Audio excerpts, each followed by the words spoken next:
Selamat sore Ibu Bapak, teman-teman sekalian. Selamat bergabung dalam webinar Warung Prancis UKSW. Senang sekali kita bisa berkumpul secara virtual pada sore hari ini. Perkenalkan, nama saya Winda Antoni.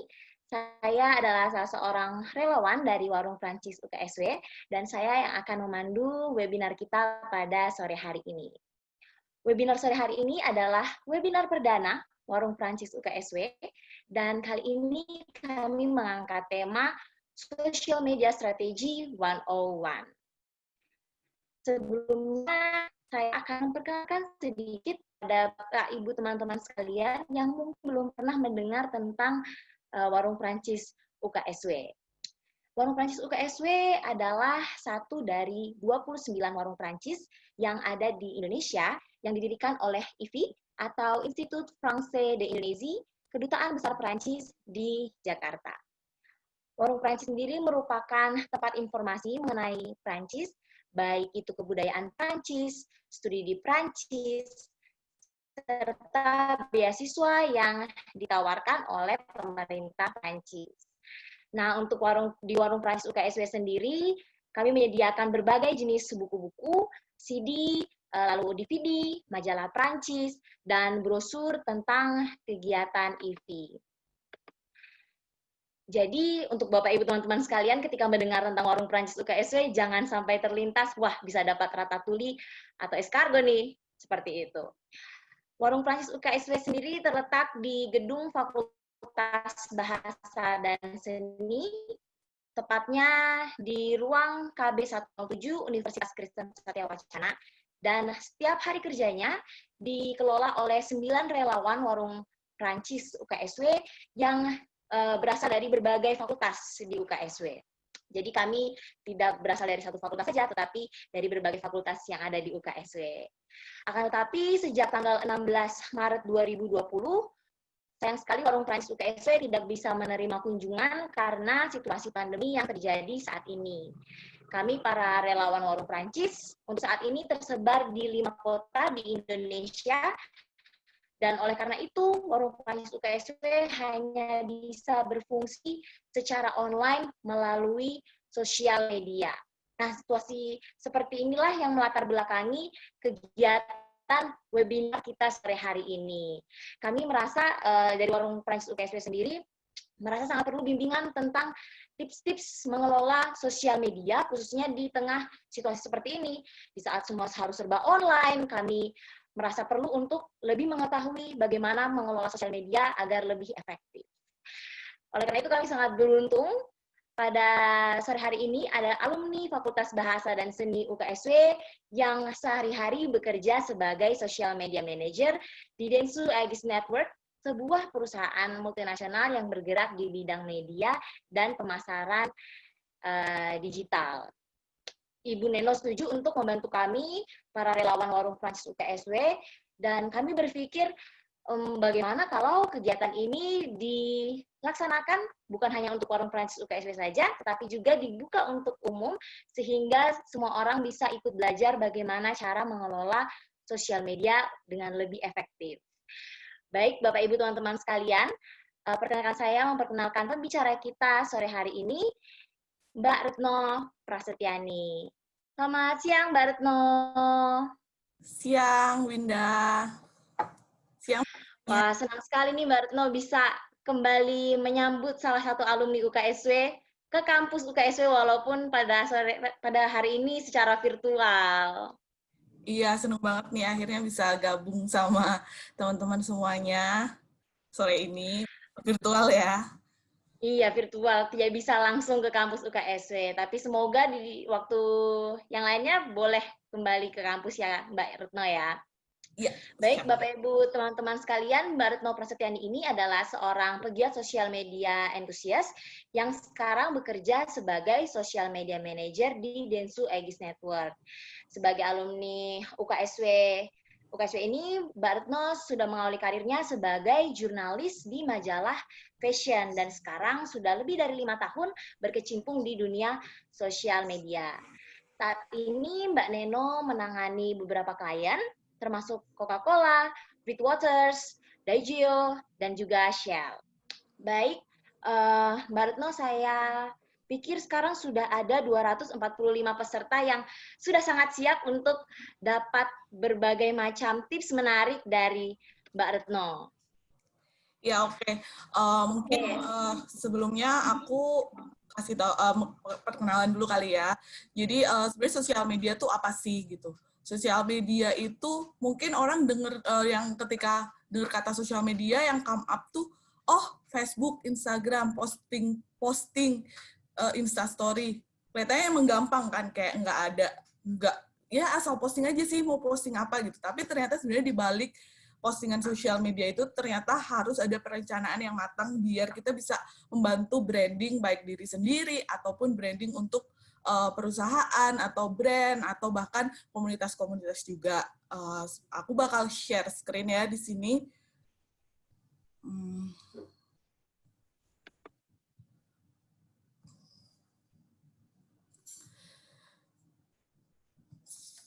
Oke, sorry.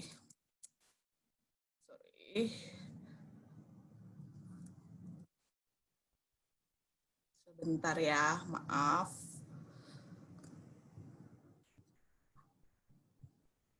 Oke, udah kelihatan ya.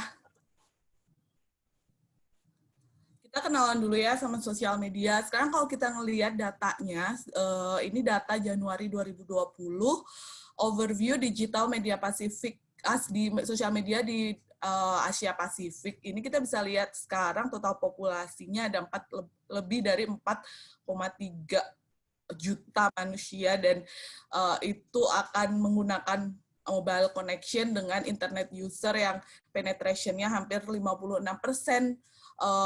Manusia sekarang menggunakan internet gitu.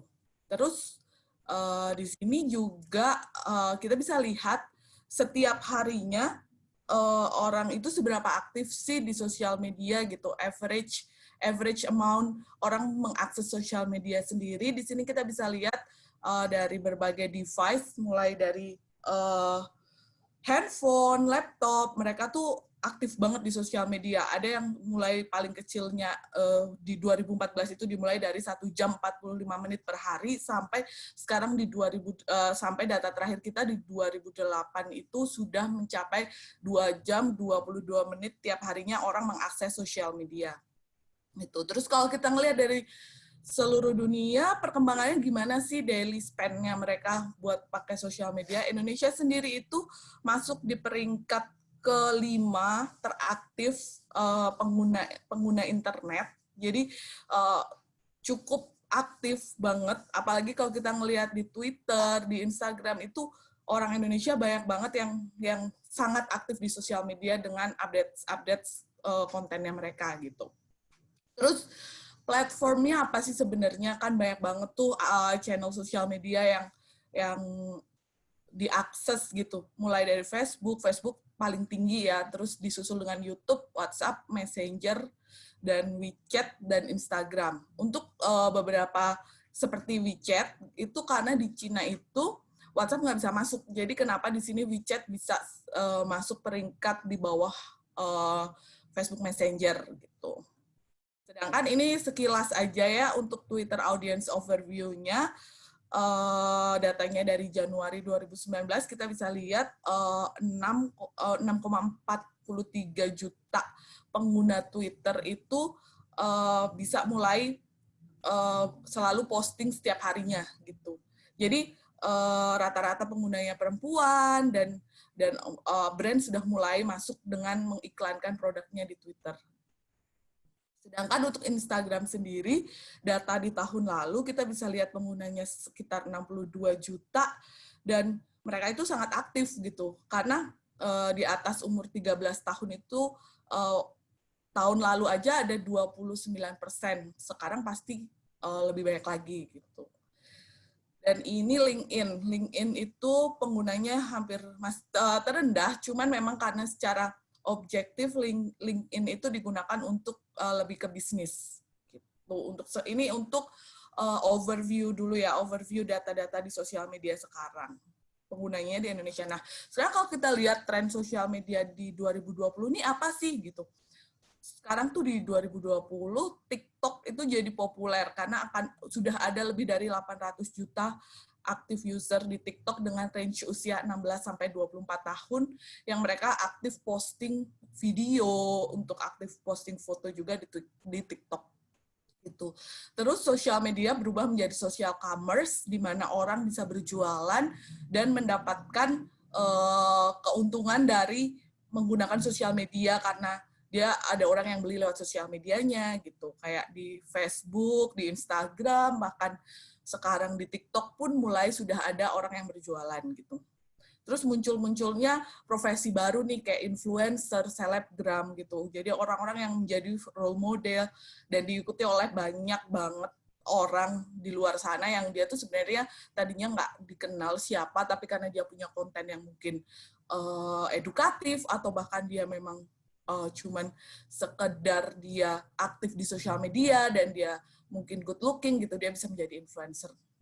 Nah, sosial media menjadi yang keempat, sosial media itu menjadi alter akun. Jadi orang bisa menunjukkan persona lain dari apa yang orang-orang lihat di sekitarnya, aslinya kayak gimana. Mungkin aslinya pendiam, tapi terus dia punya alter akun sosial media di mana dia sangat aktif dan sangat suka membagikan sesuatu gitu. Jadi untuk persona pribadinya pun menjadi tempat untuk lari dari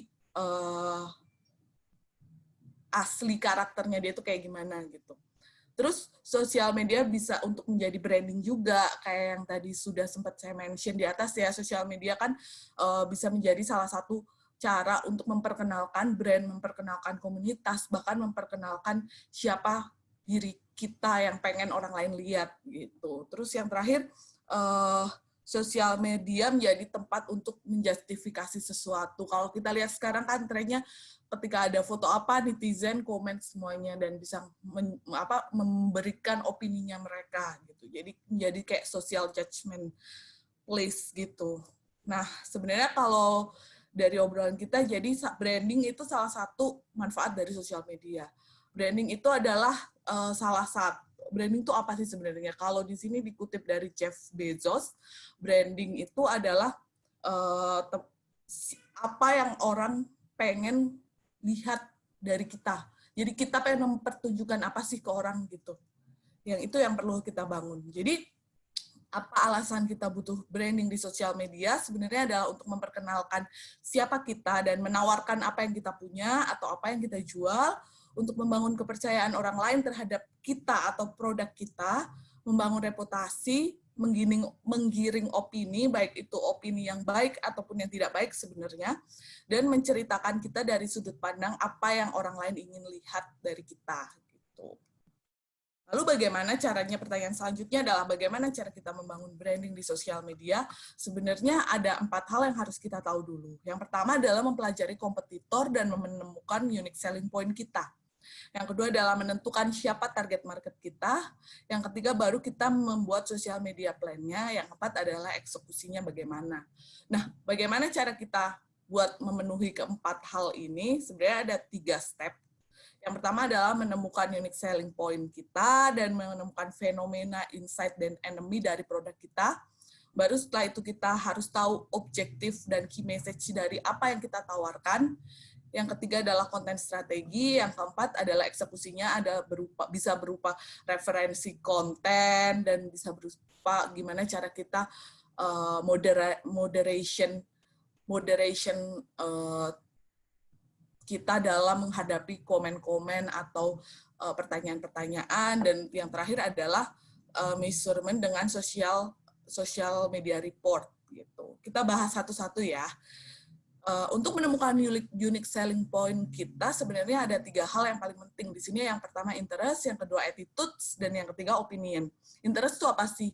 Sebenarnya kita yang harus kita pikirkan untuk brand kita atau untuk komunitas kita atau bahkan untuk membrandingkan diri kita sendiri adalah apa sih hal yang dicari atau dibutuhkan banyak orang. Yang kedua adalah hal-hal yang sedang trending atau menjadi pembicaraan.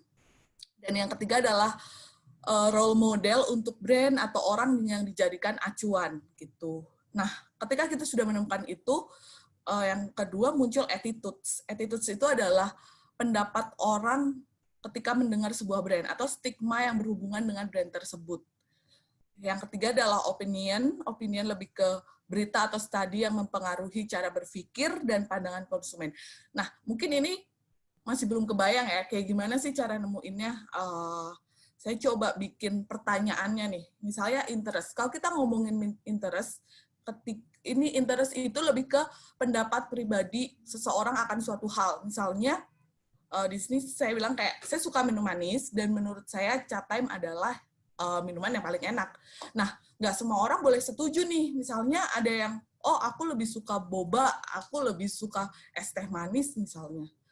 Itu nggak masalah. Jadi itu interest orang tuh minuman manis bermacam-macam gitu. Ketika kita sudah tahu apa nih, orang tuh lebih suka makanan yang seperti apa, atau orang lebih suka minuman yang seperti apa, atau orang lebih suka penampilan yang seperti apa untuk ditampilkan gitu. Kita cari tahu dari situ tuh. Terus yang kedua, kita cari attitudes-nya. Attitudes adalah pendapat orang tentang sebuah brand. Misalnya menurut aku iPhone lebih baik dari Android, walaupun aku nggak pernah memakai keduanya. Jadi mungkin dia masih pakai BlackBerry. Tapi dia punya mindset di otaknya dia, iPhone tuh lebih bagus nih dari Android. Padahal dia nggak punya pengalamannya juga. Nah, kebanyakan dari orang-orang di luar sana juga berpikiran seperti itu gitu, kayak misalnya dia belum pernah masak pakai Masako, tapi dia merasa kayak, tapi gue nggak mau masak pakai Masako karena itu micin itu nggak baik buat kesehatan misalnya gitu. Jadi kayak akan ada, kita harus cari stigma-stigma yang akan memperkuat produk kita nanti, karena produk kita tidak ada di dalam stigma tersebut gitu. Dan yang ketiga, misalnya ada opinion, susu formula tidak baik untuk bayi. Dan resultnya adalah aku tidak akan memberikan anakku susu formula. Nah, ketika kita sudah mengetahui masalah-masalah ini akan menjadi bermanfaat saat kita mencari tahu bagaimana cara kita mengkomunikasikan produk kita. Dalam artian, kita tahu nih masalahnya, orang nggak suka Android karena menurut dia iPhone lebih baik misalnya.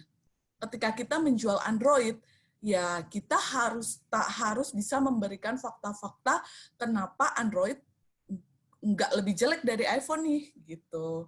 Jadi itu adalah cara kita memberikan unique selling point kita. Hal paling simpel ya yang bisa dicontohkan, misalnya saya menjual pulpen warna biru. Nah, kalau misalnya saya menjual pulpen warna biru, terus kamu punya pulpen warna hitam, bagaimana cara kamu mengkomunikasikan kepada pembeli untuk memberikan pesan kalau saya juga jual pulpen yang sama baiknya sama pulpen yang warna biru loh, gitu. Jadi kan jawabannya akan banyak, kayak misalnya pulpen saya lebih mahal atau pulpen saya lebih murah. Tapi sebenarnya komunikasi yang kalau kita udah mencari interest, attitude, dan opinionnya ini, kita bisa menemukan kalau mungkin cara mengkomunikasikannya adalah lebih ke pulpen saya punya warna biru, punya warna hitam, sedangkan pulpen lain itu warnanya biru gitu. Jadi kita cari sesuatu yang produk kita punya, tapi kompetitor kita nggak punya nih. Kita punya, orang lain tuh nggak punya apa yang kita jual gitu. Itu untuk menemukan unique selling point-nya. Terus yang kedua adalah lanjut ke fenomena dan insight. Terkadang kita itu masih belum bisa membedakan fenomena dan insight. Insight dari produk kita atau fenomena dari produk kita. Sebenarnya apa sih insight dan fenomena ini? Nah, yang pertama kita harus mengenali anomalinya dulu. Misalnya ya, ini study case-nya, kenapa anak sekolah atau anak kuliah suka banget buat nongkrong di McD. Padahal kita tahu McD itu tempat makan. Kenapa banyak banget orang-orang yang suka nongkrong di McD gitu? Mungkin kalau kita ngeliatin fenomenanya atau anomalinya apa, anomalinya adalah ya karena nyaman gitu, ya karena murah, ya karena enak, di mana-mana ada, itu anomalinya. Nah, kita harus deep down insight-nya lagi, kita harus digging insight-nya lagi gitu. Insight-nya mungkin dari yang, oh McD itu murah, oh McD itu makanannya lengkap, terus McD itu tempatnya nyaman gitu. Kenapa mereka butuh tempat nyaman? Mereka butuh makanan murah karena target market mereka adalah orang-orang yang butuh tempat yang nyaman dan murah itu, tapi tidak harus membayar mahal dan mereka bisa lama di McD. Karena kita kalau kita nongkrong di McD nih mau berjam-jam juga kita nggak bakal diusir. Jadi insight-nya adalah McD memberikan tempat yang tidak berbatas nih untuk anak-anak yang mau belajar, mau kerja, mau kuliah, mau ngerjain tugas kuliah di McD gitu. Jadi insight itu yang nggak kelihatan. Insight itu sesuatu yang nggak kelihatan gitu, bukan sesuatu yang bisa kita lihat. Atau contoh lain ya, misalnya kenapa Jakarta banjir?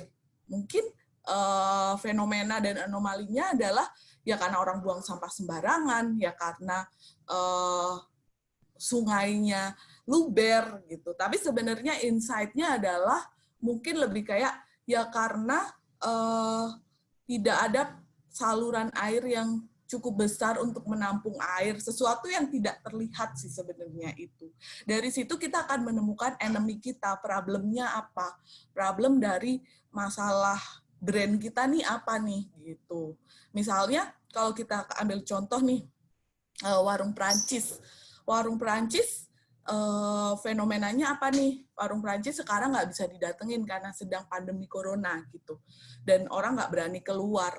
Nah, insight-nya berarti adalah mungkin warung Prancis belum memanfaatkan teknologi untuk tetap eksis di sosial media atau di internet gitu. Kita udah ketemu nih problemnya. Jadi solusinya adalah ya mungkin dengan bikin Zoom atau bikin live Instagram yang bisa tanya jawab misalnya kayak gitu.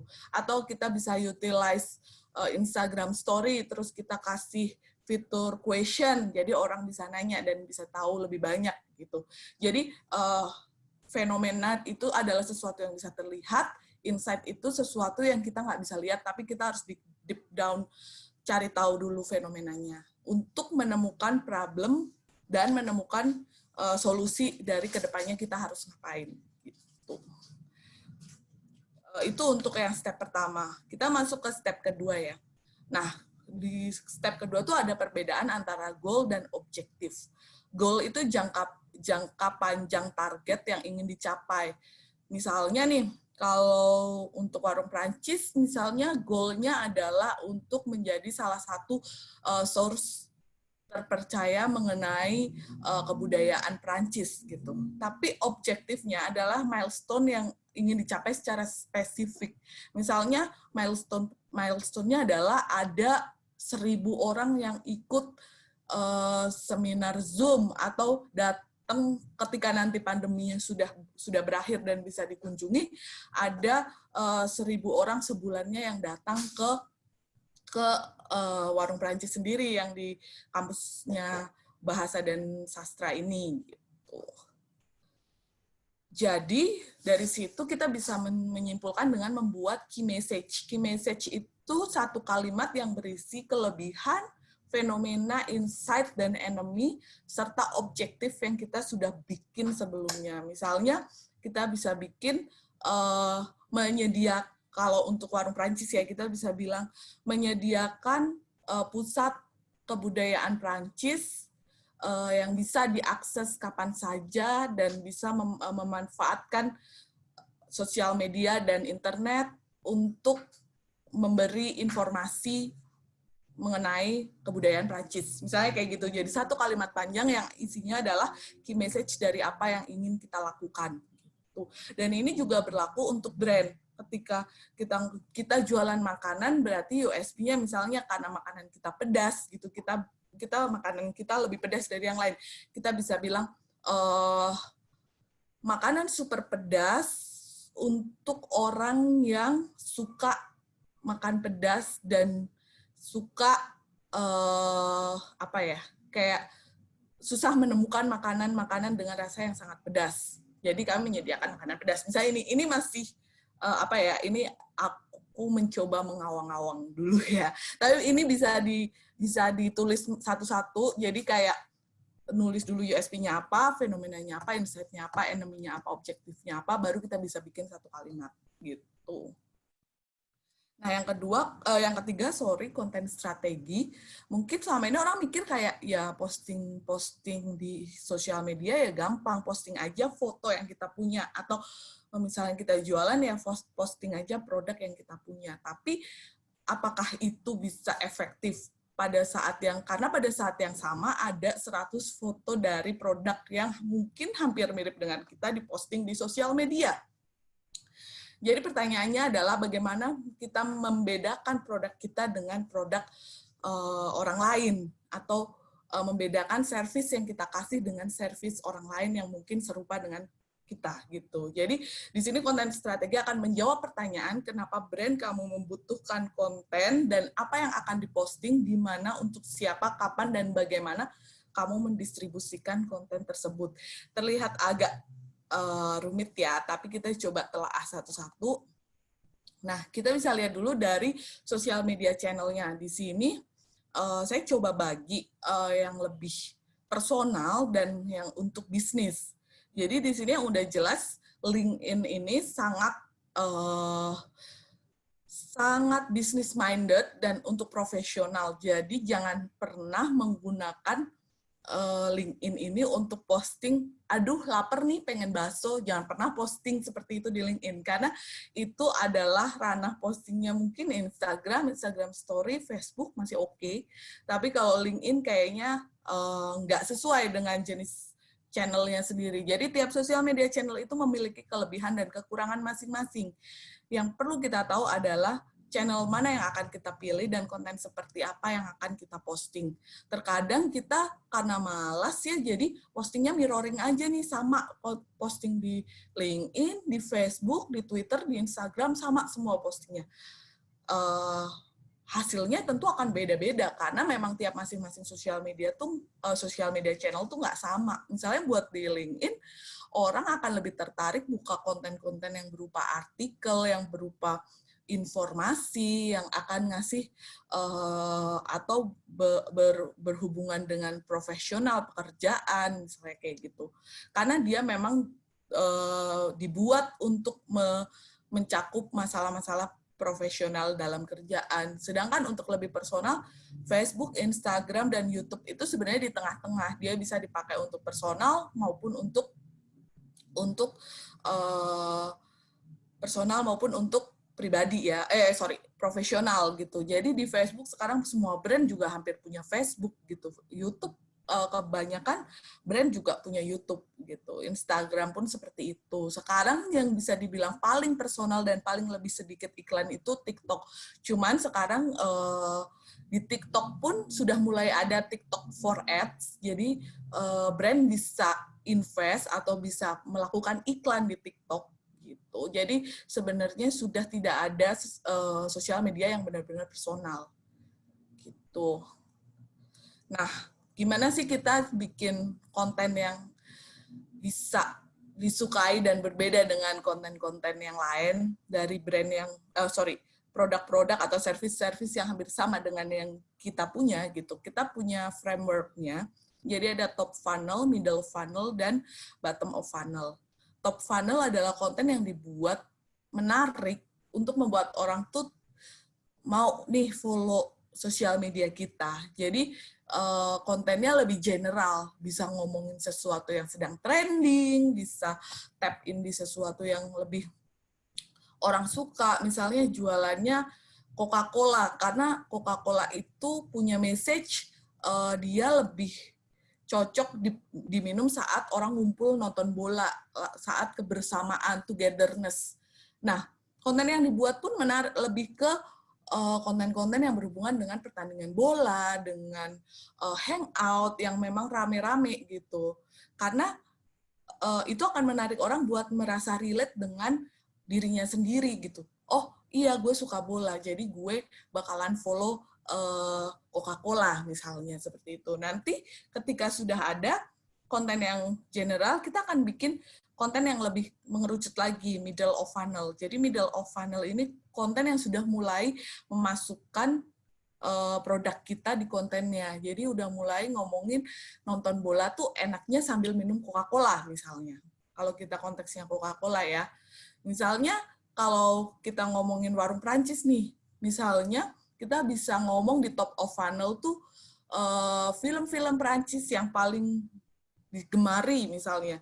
Nanti ketika masuk ke middle of funnel, kita bisa membahas lebih detail lagi. Misalnya kayak di film ini ada kebudayaan ini loh yang kamu harus tahu di Perancis nih kebudayaan ini adalah begini, begini, begini. Misalnya kita bisa mulai combine. Nah, ketika masuk ke bottom of the funnel, kita akan membuat konten yang lebih spesifik lagi untuk mencapai objektif kita. Apakah objektif kita itu adalah orang ngeklik, atau objektif kita itu lebih ke orang beli, atau orang gabung di komunitasnya. Nah, itu konten-konten yang mempunyai call to action. Call to action itu lebih ke ajakan. Jadi, yuk beli produk ini, atau yuk nonton film ini, atau yuk gabung atau yuk datang ke acaranya si ini, kayak gitu. Jadi kontennya udah lebih tersegmen lagi untuk orang-orang yang memang sudah tertarik gitu. Nah, tiga konten framework ini tuh gunanya untuk apa sih? Ini gunanya untuk menyaring gitu. Jadi ketika masuk ke top of funnel, mungkin masih banyak orang yang suka bola dan suka basket misalnya. Ketika masuk ke middle of funnel, lebih lebih tersaring lagi nih. Jadi orang-orang yang misalnya kalau top of funnel orang yang suka olahraga. Nah, kita masuk ke middle of funnel, masuk lagi ke orang yang suka bola atau basket tadi. Terus ke bottom of funnel orang-orang yang suka bola misalnya. Itu kayak cara kita menemukan target market yang sesuai dengan kita, produk kita atau dengan komunitas kita gitu.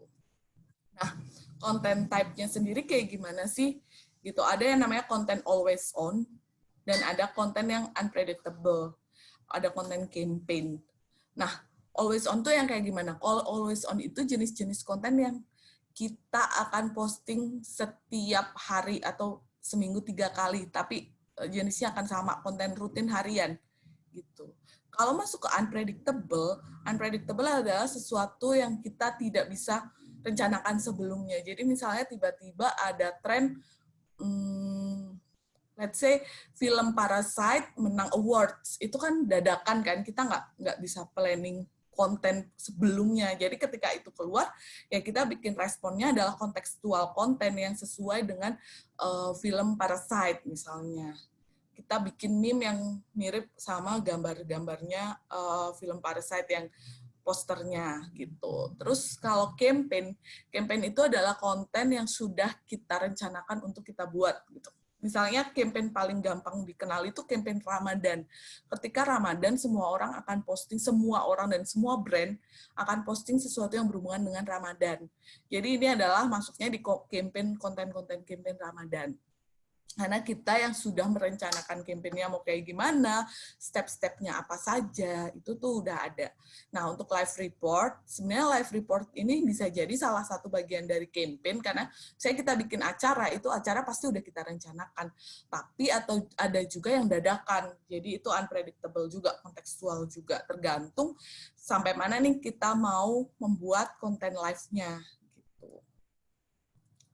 Untuk time to post, kita bisa lihat di sini, ini sebenarnya time to post ini nggak melulu terpaku pada apa yang ada di layar ini ya, tapi sebenarnya yang paling efisien adalah kita mempelajari behaviors followers kita. Jadi kita bisa lihat di insight Instagram, di insight Facebook, atau lewat tools analitik, kita bisa cek followers kita itu sebenarnya paling aktif di hari apa, jam berapa gitu. Jadi kita akan posting di jam-jam itu, karena untuk sekarang kita sangat tidak menyarankan untuk posting setiap hari. Karena posting setiap hari dan itu isinya branded, jualan, audiens lebih kayak akan bosen sih, dan akan terlewatkan begitu aja konten-kontennya. Jadi mungkin kita bisa cari tahu hari yang paling rame dan yang orang paling aktif di sosial media, pada saat itu kita masuk dengan produk kita. Yang disarankan sih, kalau Facebook itu sekali atau maksimal 2 kali seminggu. Instagram maksimal 3 kali seminggu. Dan kita bisa lihat di sini best day-nya itu justru di hari Kamis, Jumat, Sabtu, Minggu. Dan worst day-nya itu di hari Selasa. Gitu. Jamnya jam 1 sampai jam 4 sore, karena ini kenapa jam 1 sampai jam 4 sore, karena memang secara algoritma Facebook itu nggak bisa dilihat oleh semua followers.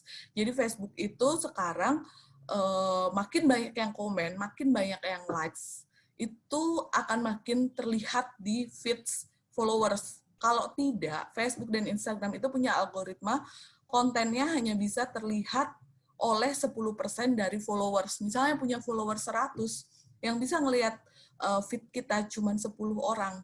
Gitu. Kecuali udah makin banyak yang likes, makin banyak yang komen atau share, nanti percentage yang bisa ngelihat postingan kita ini akan makin besar.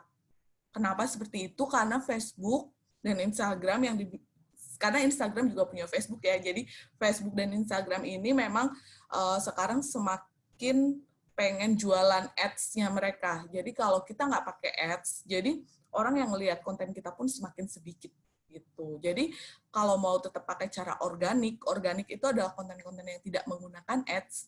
Itu kita harus benar-benar bikin konten yang menarik buat audiens dan mereka mau ngelihat.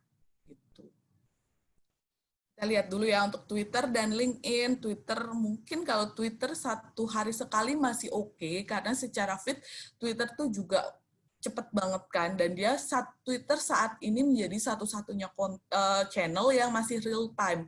Jadi kalau kita posting sekarang ya kita akan ada, semua follower kita akan ngelihat postingan kita pertama di atas.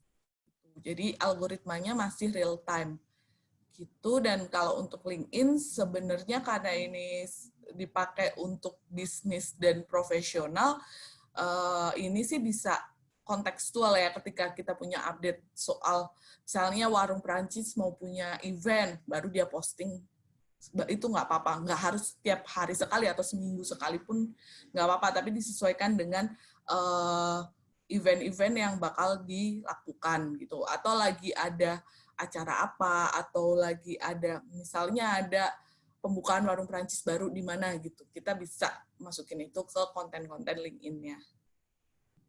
Nah, YouTube sekarang sebenarnya kalau during the pandemic ini semua sosial media itu viewers-nya dan aktif user-nya itu naik semua, karena semua orang akan hook ke handphone-nya masing-masing.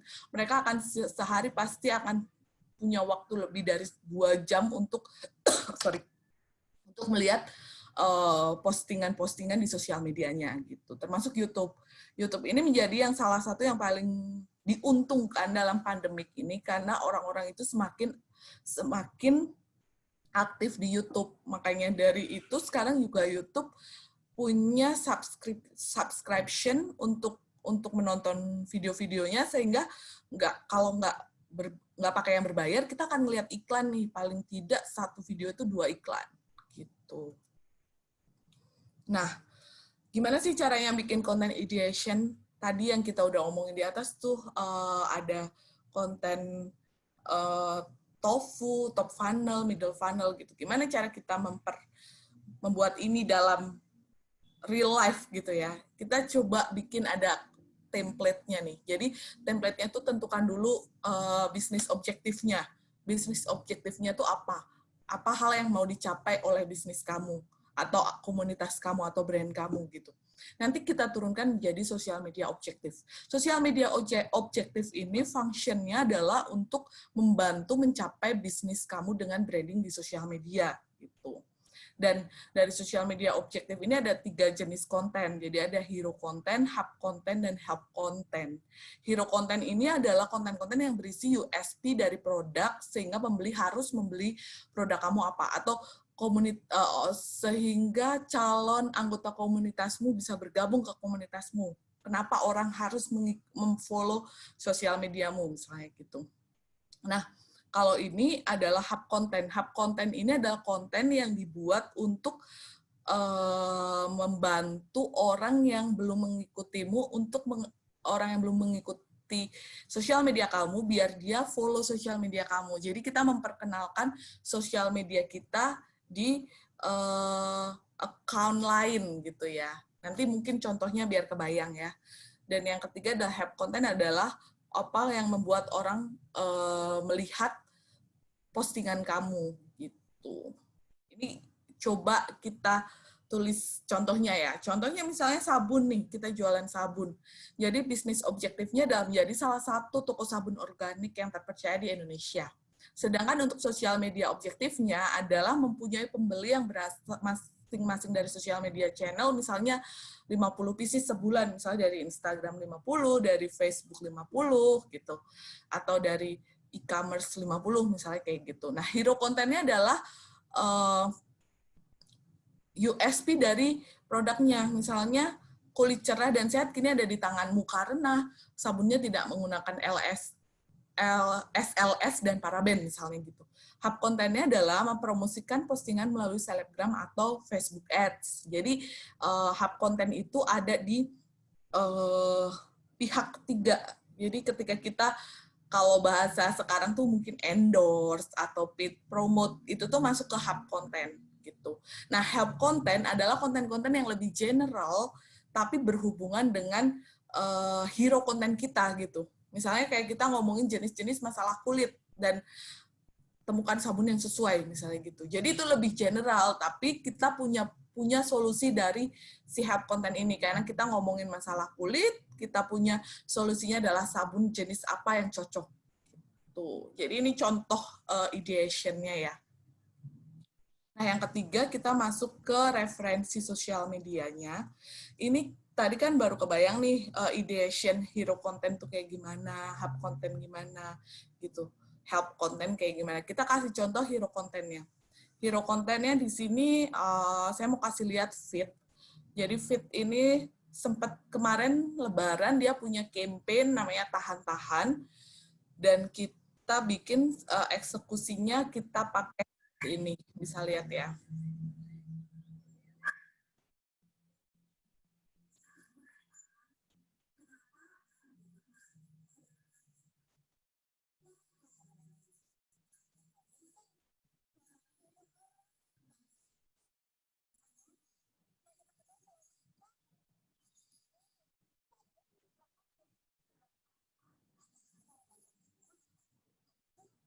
Oke, jadi ini adalah kampanye Fit selama Ramadan. Kita mencoba membuat dari tren yang ada sekarang.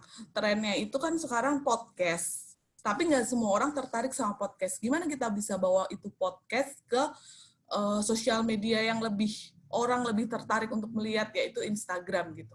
Jadi di Instagram kita bisa bikin gambar yang ada suaranya. Nah, itu adalah salah satu cara kita menyampaikan message kita kalau feed ini tuh ngikutin tren zaman sekarang loh.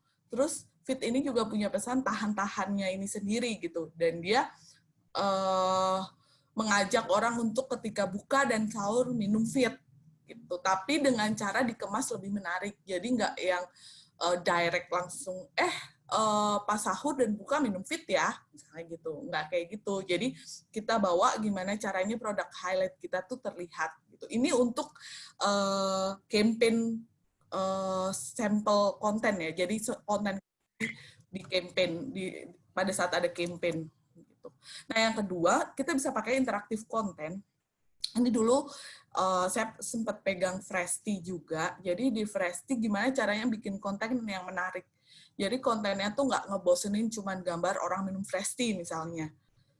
Kita bisa bikin dengan konten interaktif yang kayak gini. Jadi secara eksekusinya unik gitu. Orang jadi, kok gerak? Dia keluar ya? Misalnya kayak gitu-gitu. Jadi orang bertanya-tanya nih, walaupun message-nya adalah tetap minum Fresh Tea. Gitu. Atau kita bisa bikin kayak yang kedua contoh kontennya. Dia bikin activity sosial media. Sebenarnya ini quiz sosial media, tapi kita nggak ngomong ini ada quiz loh di Instagramnya Fresti, nggak gitu. Tapi kita coba kemasnya lebih ke Fresti butuh copywriter nih, coba dong bikin caption, ini ada hadiahnya loh. kayak gitu. Jadi kita coba untuk membuat audience relate dengan produk kita kayak gimana. Nggak harus melulu dengan langsung beli dong fresh tea, terus lo minum fresh tea seger lo, nggak gitu.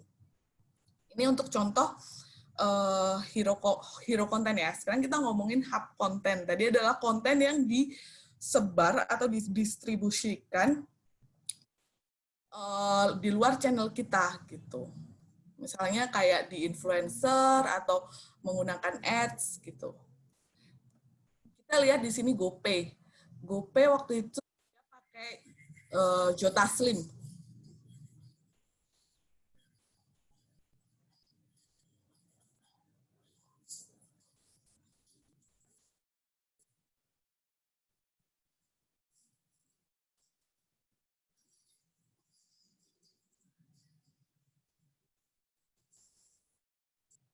Nah, ini kita bisa lihat ya di sini dia ini diposting di Instagram story di Instagram feed-nya Jota Slim.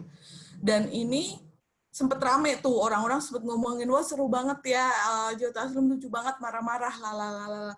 Padahal sebenarnya ini insertion dari hub kontennya si GoPay. Jadi GoPay ini memang sudah direncanakan sama GoPay gitu. GoPay memang menggunakan Jota Slim untuk mempromosikan produknya. Nah, kita bisa pakai ini. Misalnya nggak usah lah kita ngomongin pakai Jota Slim. Misalnya kita bisa pakai Instagram teman kita yang memang followersnya misalnya 20.000 gitu. Kita bisa minta dia untuk pura-pura kita bikin skenario dan konsep untuk kontennya mau kayak gimana, kita bisa juga pakai dia. Jadi nggak cuma dia mempromosikan, pakai GoPay loh, gue pakai GoPay, gue bisa cashless. Nggak sampai situ, tapi kita kemas gimana cara masuknya biar menarik. Gitu.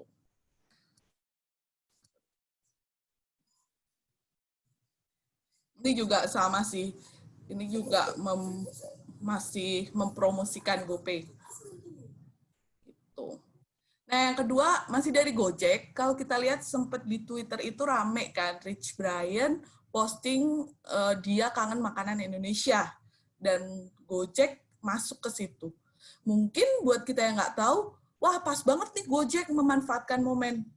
Tentu tidak. Ini adalah settingan. Jadi memang campaign-nya sudah dibuat lebih dulu nih. Jadi memang udah ada plan-nya Rich Brian posting dan memang yang akan masuk ke situ Gojek.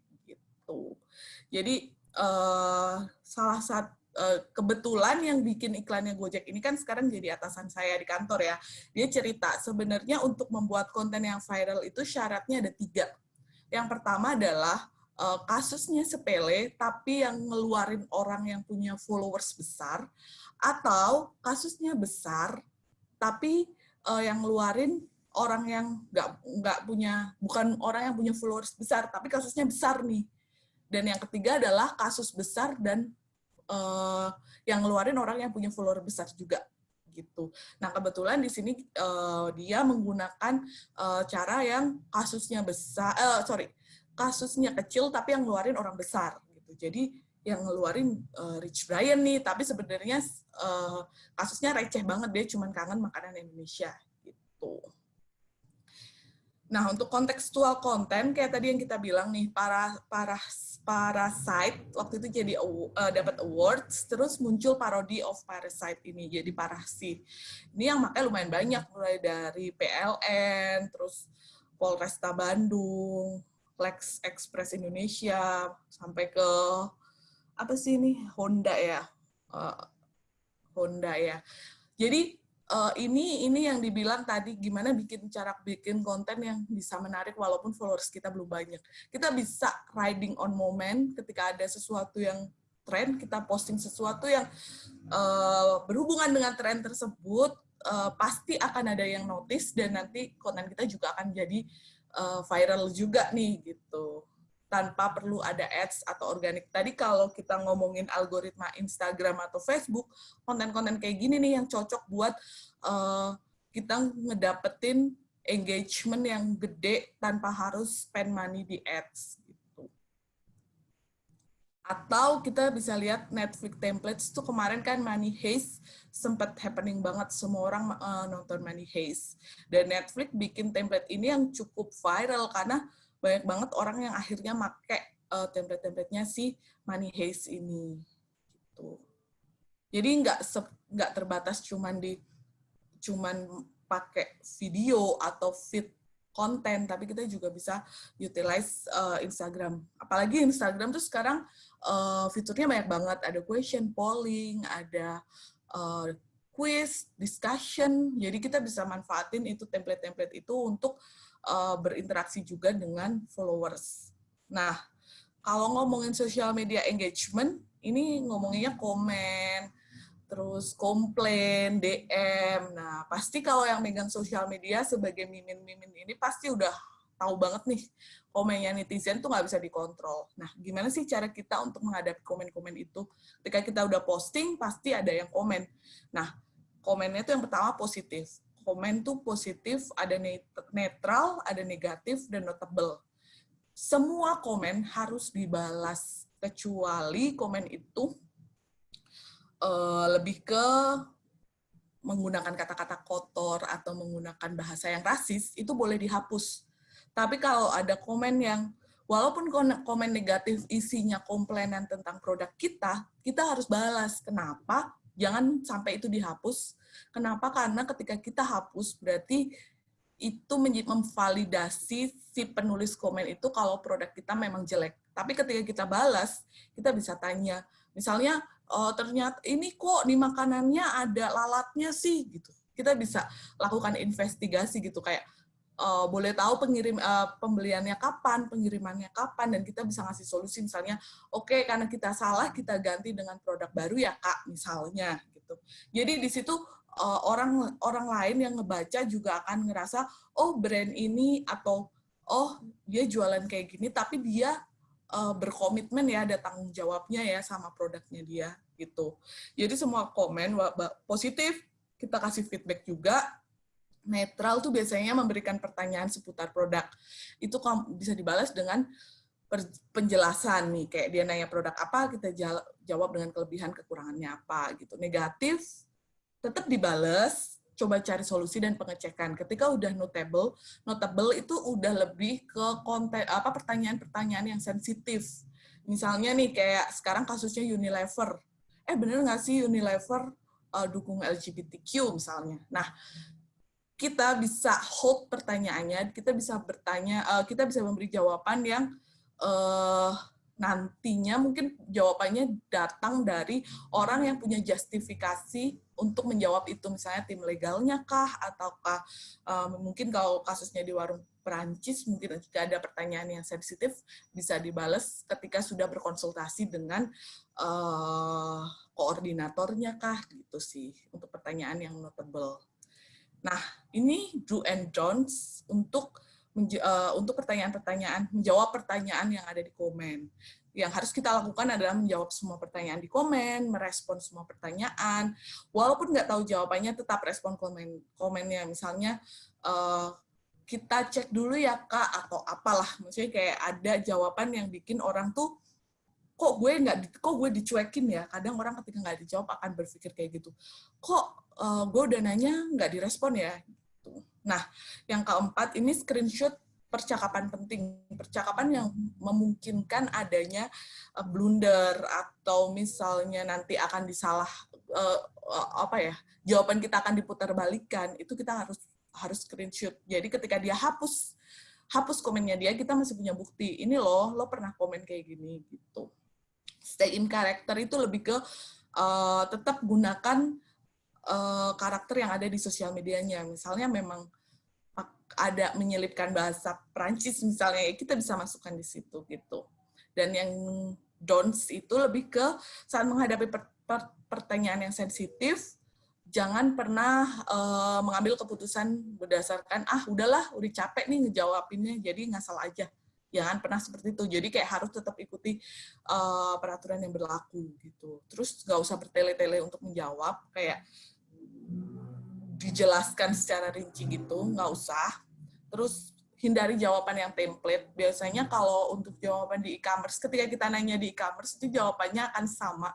Senang, terima kasih kakak sudah menghubungin, senang deh, gini-gini. Tapi itu sebenarnya jawaban template yang nggak memberi jawaban atas pertanyaan kita gitu. Jangan pernah kita menjadi seperti itu, dan jangan membiarkan adanya kata-kata kotor dan rasis. Jadi kalau ada komen yang kata-katanya kotor dan rasis, langsung hapus aja.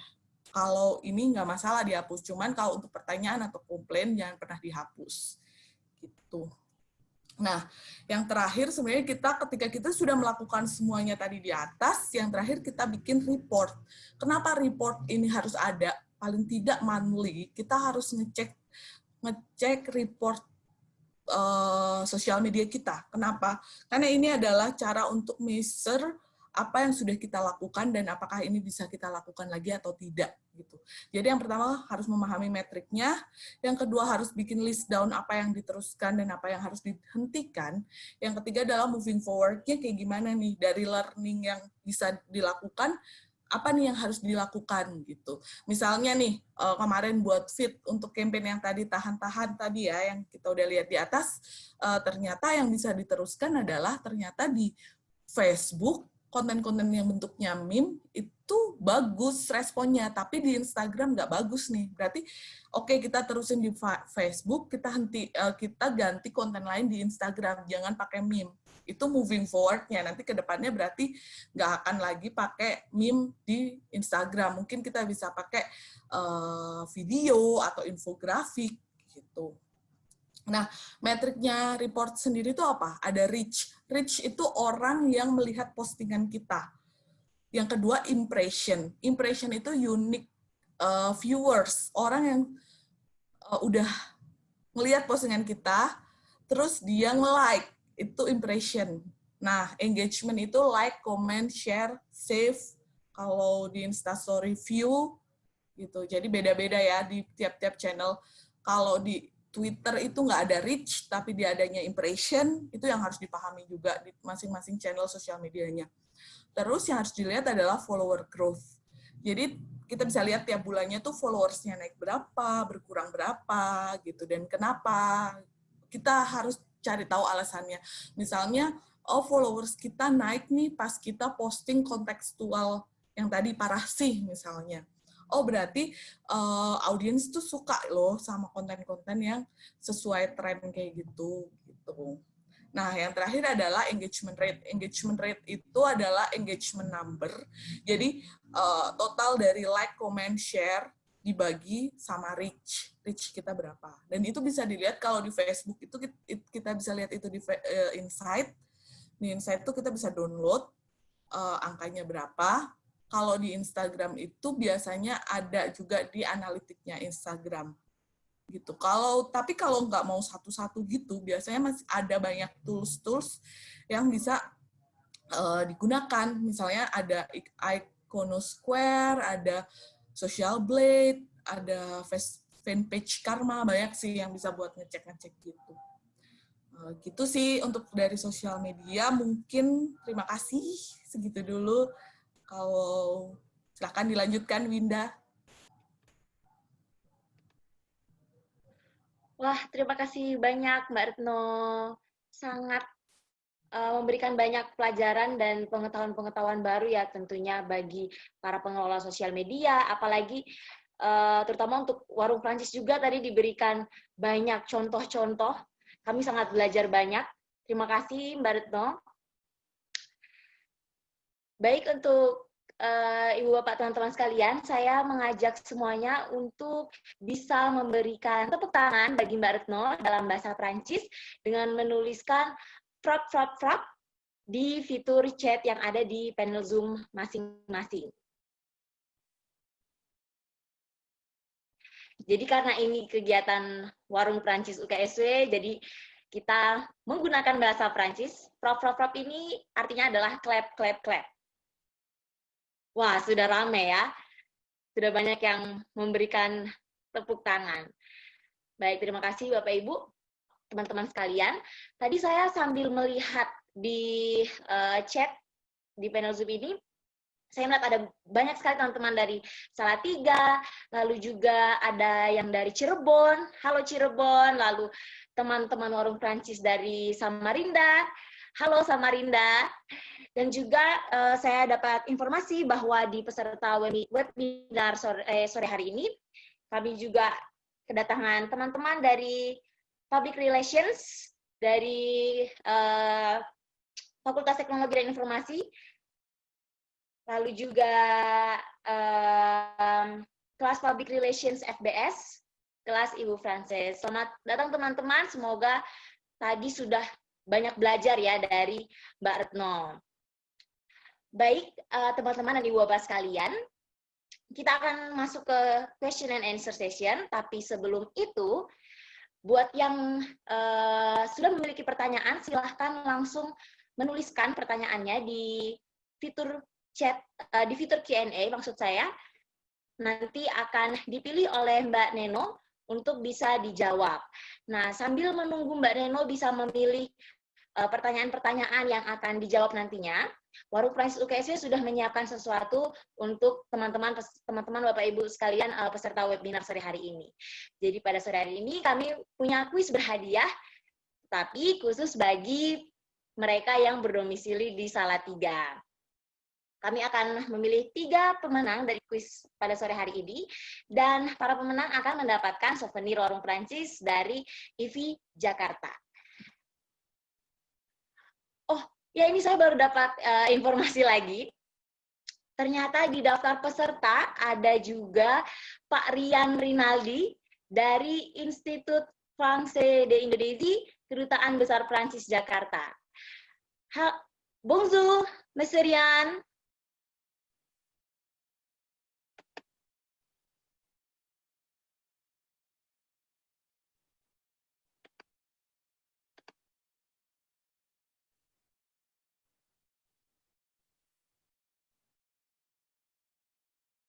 Apakah Pak Rian bisa mendengar suara saya? Baik, Ibu Bapak teman-teman sekalian, jadi Pak Rian ini adalah koordinator Warung Prancis yang selama ini membantu kami di Warung Prancis dalam perencanaan, lalu juga pelaksanaan program-program, dan juga di Warung Prancis UKSW lebih khususnya. Baik, teman-teman yang di Salatiga apakah sudah siap? Jadi sebenarnya teman-teman Ibu Bapak sekalian, yang di luar Salatiga juga bisa ikut bermain dalam kuis ini, tetapi tidak bisa mendapatkan hadiah, sayang sekali ya. Karena hadiah ini akan dikirim dengan ojek online. Jadi buat teman-teman yang berada di luar Salatiga, jika menang tidak akan mendapatkan hadiahnya. Baik, jika teman-teman dan Bapak Ibu sekalian sudah siap, mari kita mulai langsung kuis webinar Warung Prancis UKSW sore hari ini.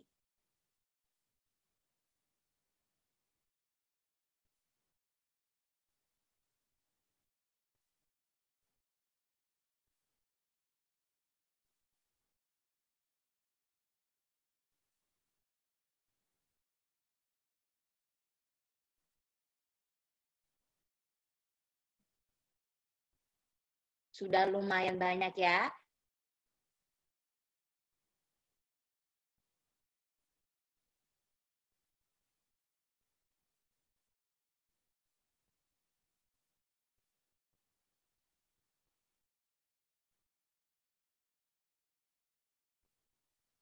Jadi dari kuis ini kita pun bisa menjadi lebih mengetahui lagi tentang kosakata-kosakata bahasa Prancis. Tidak harus dengan membuka kamus, tapi juga bisa dengan cara-cara yang menyenangkan seperti yang sedang kita lakukan saat ini, teman-teman serta Bapak Ibu sekalian.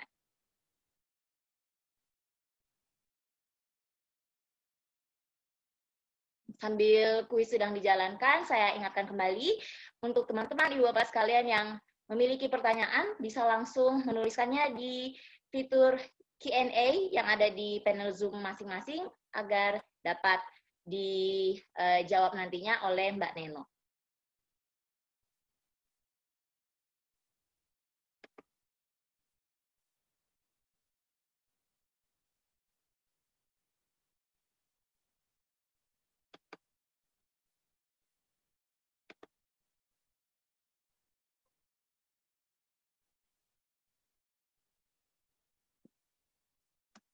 Pertanyaan pertama ini, apa bahasa Prancis untuk viral? Kalau saya melihat jawabannya, sepertinya cukup mudah ya untuk bisa kita jawab bersama-sama.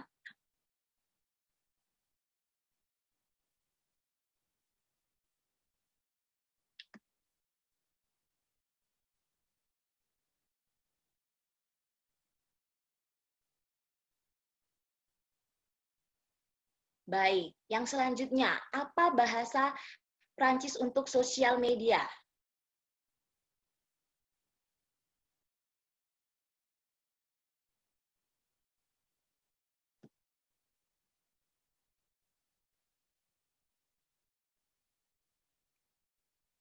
Wah, sudah sangat banyak yang menjawab pertanyaan selanjutnya ini.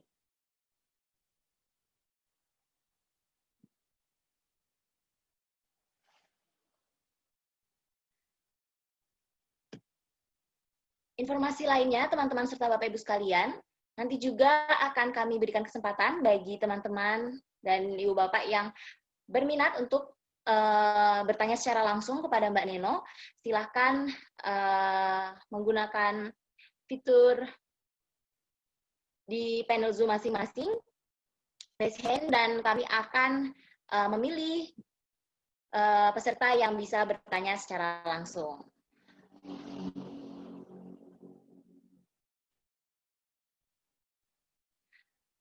Baik, pertanyaan selanjutnya. Sosial media apa yang paling populer di Prancis? Buat yang pernah ke Prancis atau pernah baca-baca tentang Prancis, mungkin sudah bisa tahu ya jawabannya. Ada LinkedIn, Instagram, Twitter, Facebook, Snapchat, dan TikTok. TikTok yang sedang hype sekarang ini dan sedang naik daun istilahnya.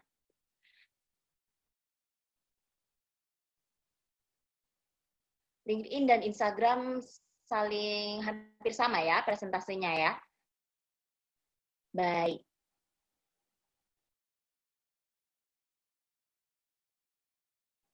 Masih ada waktu untuk yang belum menjawab, silahkan langsung dijawab pertanyaannya.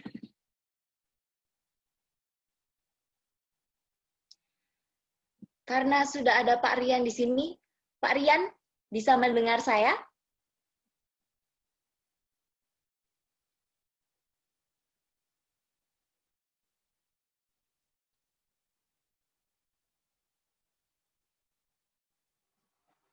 Oh iya, baik. Saya dapat informasi Pak Rian tidak bisa berbicara pada saat ini. Oke.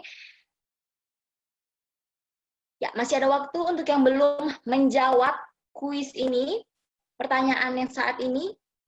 Saya masih menunggu jawaban dari teman-teman.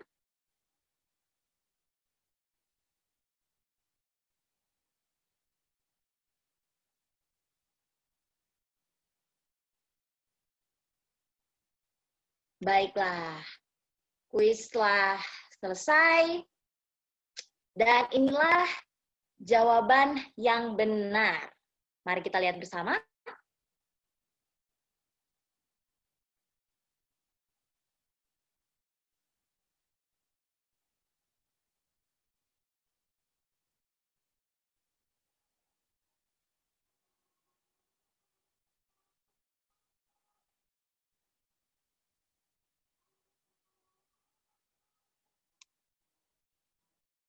Apakah jawaban yang benar dari kuis webinar One Prancis UKSW pada sore hari ini? Mari kita nantikan jawabannya. Pertanyaan pertama, ini dia jawabannya. Siapa yang tadi sudah menjawab dengan definite viral? Ini dia jawaban benar yang pertama. Selanjutnya untuk bahasa Perancis sosial media.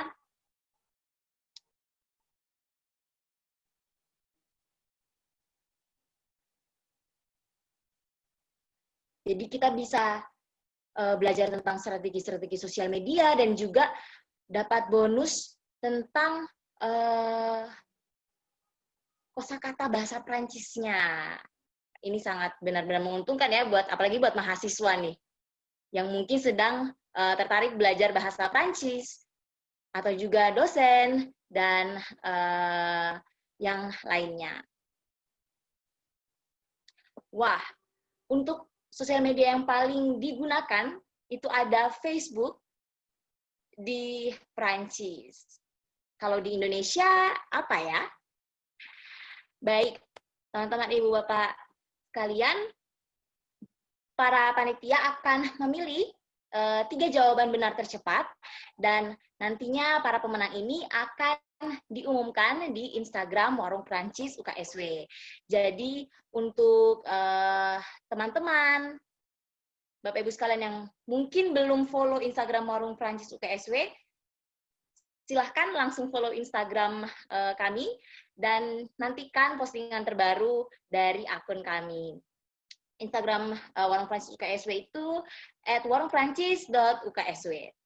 Boleh langsung di-follow dan bisa scroll-scroll untuk lihat postingan-postingan terbaru Warung Prancis UKSW. Baik, kita sudah selesai dengan kuis sore hari ini. Mari kita melanjutkan sesi selanjutnya, yaitu sesi tanya-jawab. Baik, Mbak Neno, apakah Mbak Neno sudah memilih beberapa pertanyaan yang akan dijawab?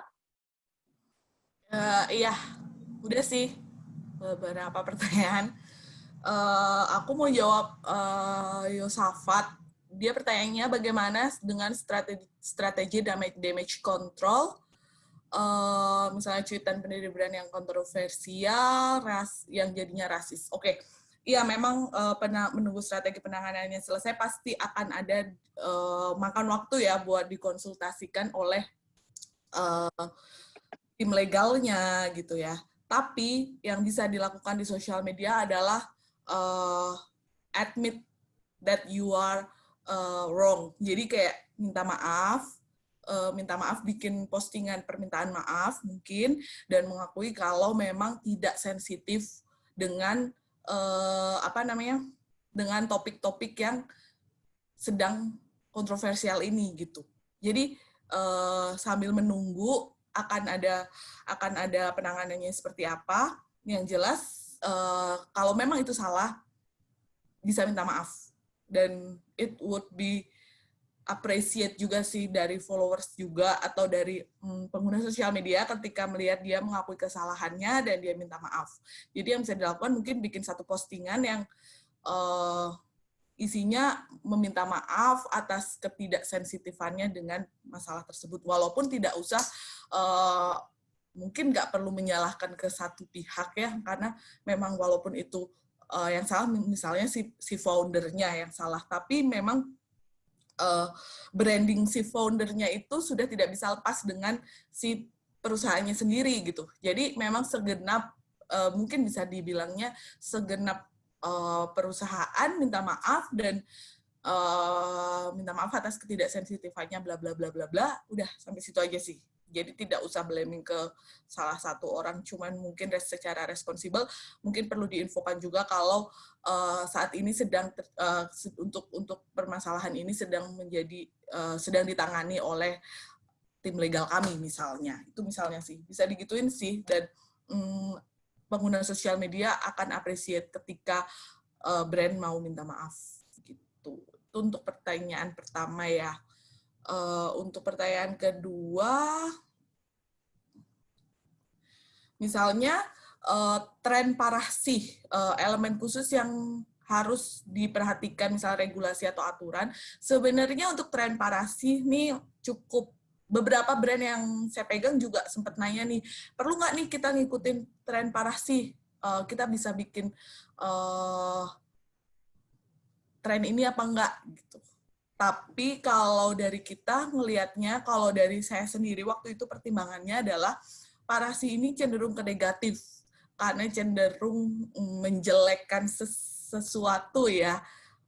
Jadi sebaiknya sih dihindarin, karena kenapa sebenarnya kalau untuk akan dituntut dengan masalah legal atau segala macam sih enggak, karena ini jatuhnya meme. Tapi untuk brandnya itu sendiri pun jadinya jatuhnya lebih negatif aja sih, karena itu adalah sebuah keluhan. Parasi biasanya kan karena dari kata-katanya parasi, jadinya akan sebuah keluhan yang akan memojokkan salah satu pihak. Misalnya kalau di PLN itu parasi karena konsumennya belum bayar gitu misalnya. Itu akan backfire ke si PLN-nya, pasti akan ada komen backfire walaupun nggak banyak, walaupun lebih ke mereka bilang, oh adminnya lucu, oh ini, tapi tetap akan ada 1-2 komen yang akan backfire juga, ngomongnya akan lebih ke ya lo juga parah sih, udah bayar tapi listriknya mati terus misalnya, kayak gitu-gitu sih. Itu bisa jadi backfire ke kita gitu. Jadi kalau mau ngikutin mungkin lebih nyari yang trending topiknya lebih aman. Misalnya kayak Dolly Parton, challenge Dolly Parton itu kan lebih aman tuh karena nggak akan menjatuhkan siapapun gitu. Bisa lebih dipilih sih kalau untuk pemilihan jenisnya gitu. Terus untuk pertanyaan selanjutnya, membangun kepercayaan. Nah, membangun kepercayaan ini sebenarnya di Facebook sendiri itu ada rule-nya. Kalau di Facebook Ads, kita tidak boleh memberikan statement yang tidak masuk akal. Jadi overselling. Misalnya kayak, kalau minum susu ini kulit bakal berkilau. Nah, itu nggak boleh tuh kayak gitu. Atau minum obat diet ini dijamin kamu langsing. Itu juga nggak boleh. Menjanjikan sesuatu yang kita belum tahu hasilnya buat tiap-tiap orang. Itu kalau di Facebook rules-nya nggak bisa. Jadi ketika ada ads dengan kata-kata yang overselling, biasanya sih di-cut down gitu. Nah, tapi kalau organik kan sebenarnya nggak ada yang cut down kayak gitu kan. Jadi mungkin kalau kita mau membangun kepercayaan, hindari kata-kata yang overselling. Kalau dari kita ya overselling atau menjatuhkan produk lain, maksudnya menjatuhkan kompetitor. Mungkin akan lucu ketika kayak di luar tuh Burger King dan McD kalau nggak salah ya. Tapi pun mungkin kalau di Indonesia masih belum bisa sih kayak gitu. Dan secara etika nggak wise aja sih ketika kita menjatuhkan produk lain gitu. Jadi yang dihindari itu sih. Tuh, next question. Tunggu ya.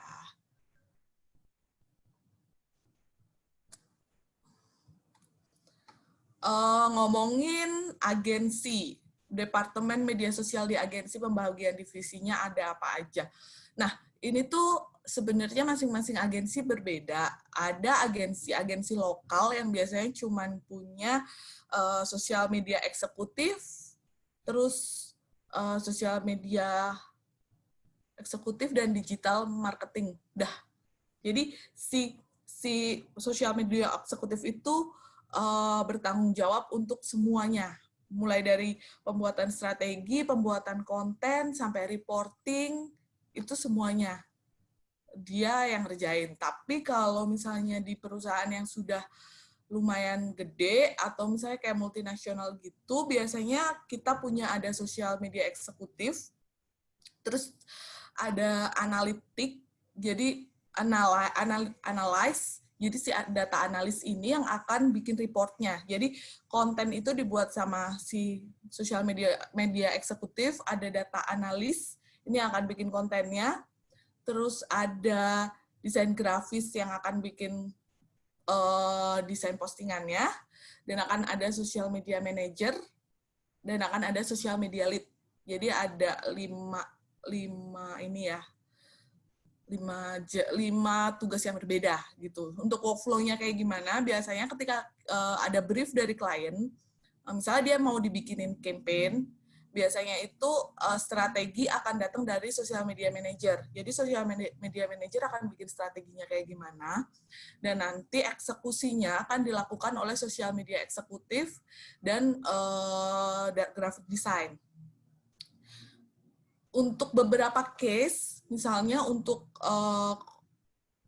brand yang heavy banget seperti Aqua, itu tuh kita punya ada sosial media admin juga yang untuk ngurusin moderation, jadi untuk ngurusin komen, share, komen, jawabin komen, atau kalau kita lagi ada activity dia nge-shortlist partisipannya berapa, itu ada sendiri.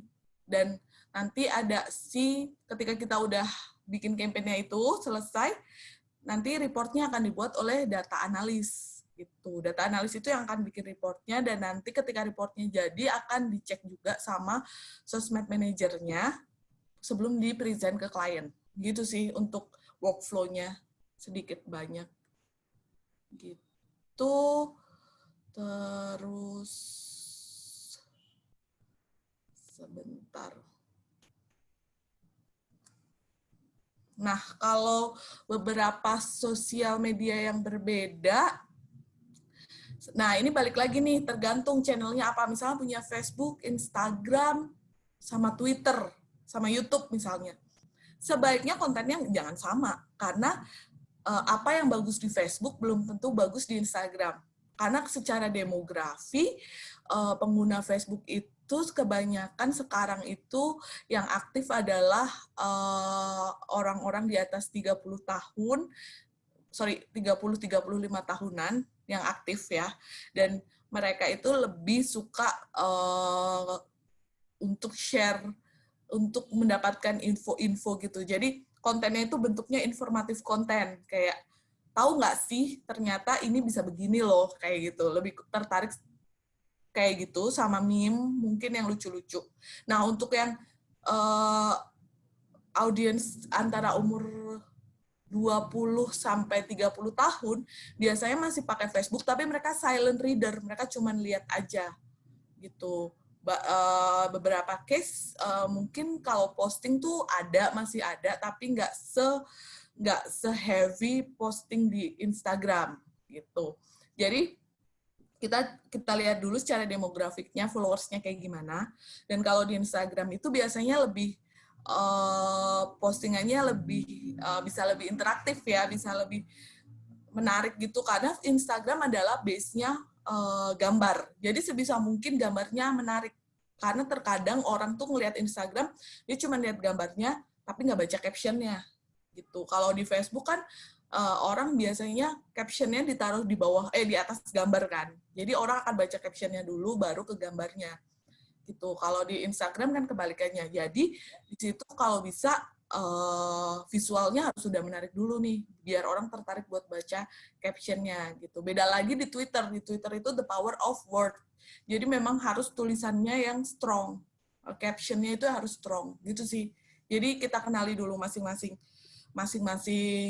channelnya, baru kita bisa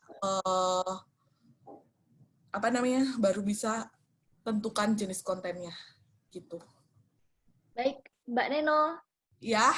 Kita stop untuk yang bertanya di Q&A. Sekarang kita akan memilih satu orang penanya untuk bisa bertanya secara langsung. Baik, di sini ada Ibu Neni Isharyanti. Silahkan di-unmute dulu, Ibu. Sudah.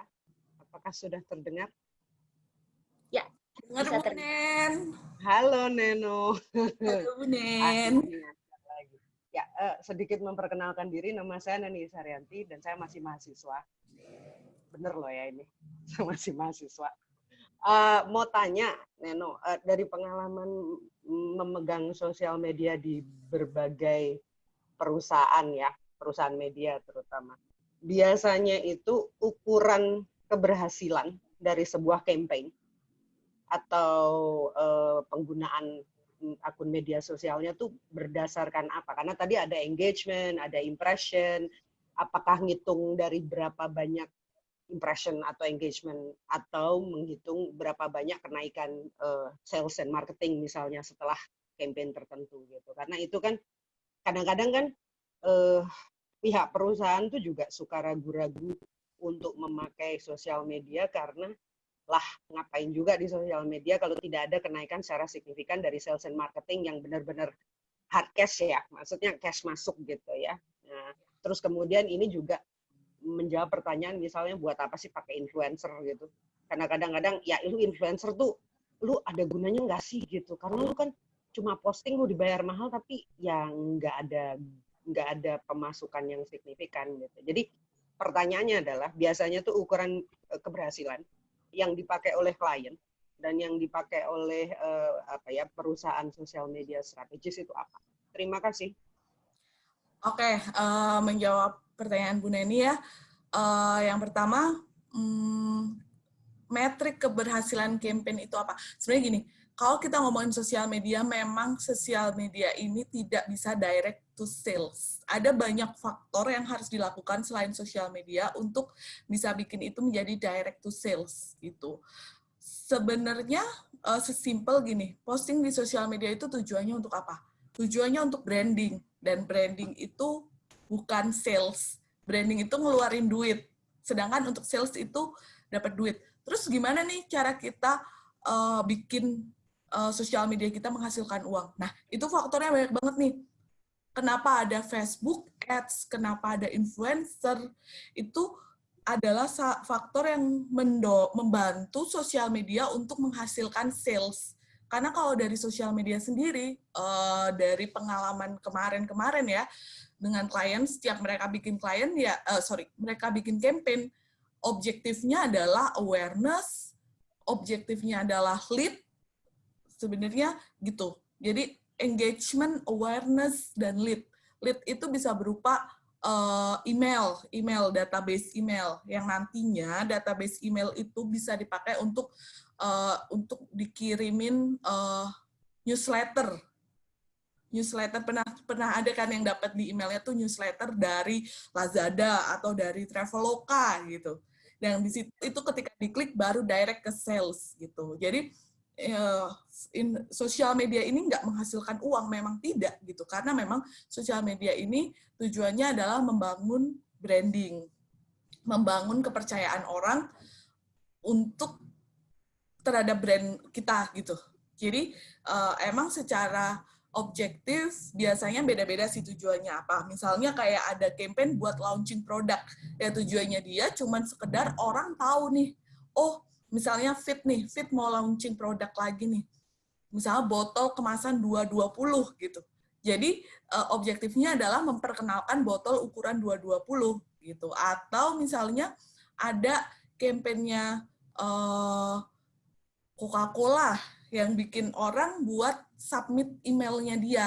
Dan itu akan masuk ke database mereka untuk menjadi database untuk email marketing. Nah, email marketing inilah yang nantinya akan ngedirect untuk sales. Jadi memang untuk kalau kita pengen bawa sosial media ini menjadi salah satu source untuk mendatangkan penjualan, ya memang harus dibikin komprehensif sosial media dengan misalnya influencer. Influencer itu sangat tidak bisa diharapkan untuk boosting sales. Influencer itu hanya menunjukkan visibility produk dan awareness. Jadi lebih ke trust. Mungkin orang lihat, oh Joe Taslim pakai GoPay, Joe Taslim aja pakai GoPay, kenapa gue enggak? Gue ikutan juga deh pakai GoPay gitu. Jadi sebenarnya lebih ke situ sih. Jadi nggak bisa diharapkan pakai produk. Nah, kalau kayak Joe Taslim, berarti dia bisa directnya lebih ke install app. Install app itu juga bisa jadi salah satu metrik untuk keberhasilan sebuah campaign. Nah, kalau kita ngomongin keberhasilan campaign organik, itu memang cuman engagement, follower growth, dan reach. Tapi sebenarnya kita juga bisa bikin, kalau itu jadi sales, kita itu harus menggunakan ads. Karena ketika kita sudah menggunakan Facebook ads, Instagram ads, itu kita bisa bikin objektif yang lebih luas. Misalnya dengan drive to sales, karena kita bisa bawa itu ke website. Dan kalau dari pengalaman sih ya, kita nyaraninnya, kalau memang mau pakai ads, pakai Facebook ads, pastikan kita punya website sendiri atau kita punya akun e-commerce. Jadi kita punya profil di e-commerce. Jadi akan drive orang dari sosial media ke e-commerce atau ke website untuk kita bisa nge-track lagi penjualannya gitu. Nah, kalau memang buat Facebook ads, kita bisa bikin objektifnya adalah install aplikasi. Itu kita bisa install aplikasi. Traffic ke website itu jadi salah satu objektif lain dari Facebook ads gitu. Jadi memang benar sih kata Bu Neni, kita nggak bisa drive sales kecuali kita mau invest lagi untuk menggunakan layanan lain untuk drive sales. Misalnya kita memang sudah punya website atau kita punya akun di e-commerce yang kita bisa ngedrive itu. Gitu sih. Menjawab nggak Bu Deni? Ya, terima kasih Neno. Komprehensif banget gitu. Jadi ini moga-moga ada gunanya untuk teman-teman yang mungkin berpikir soal karir di dunia sosial media strategis gitu ya. Jadi jangan ngarep bahwa kalau kita kerja di sosial media strategis kemudian outputnya itu keberhasilannya diukur dari direct sales ya. Jadi lebih ke visibility dan awareness terhadap brand ya. Ya, betul. Oke. Terima kasih. Semoga ini didengarkan oleh beberapa brand di Satya Wacana. Gitu. Jadi jangan ngarep jumlah mahasiswa naik, tapi mengharap bahwa orang semakin kenal UKSW supaya nggak salah nama Salatiga, nggak ada pertanyaan yang UKSW itu di mana ya.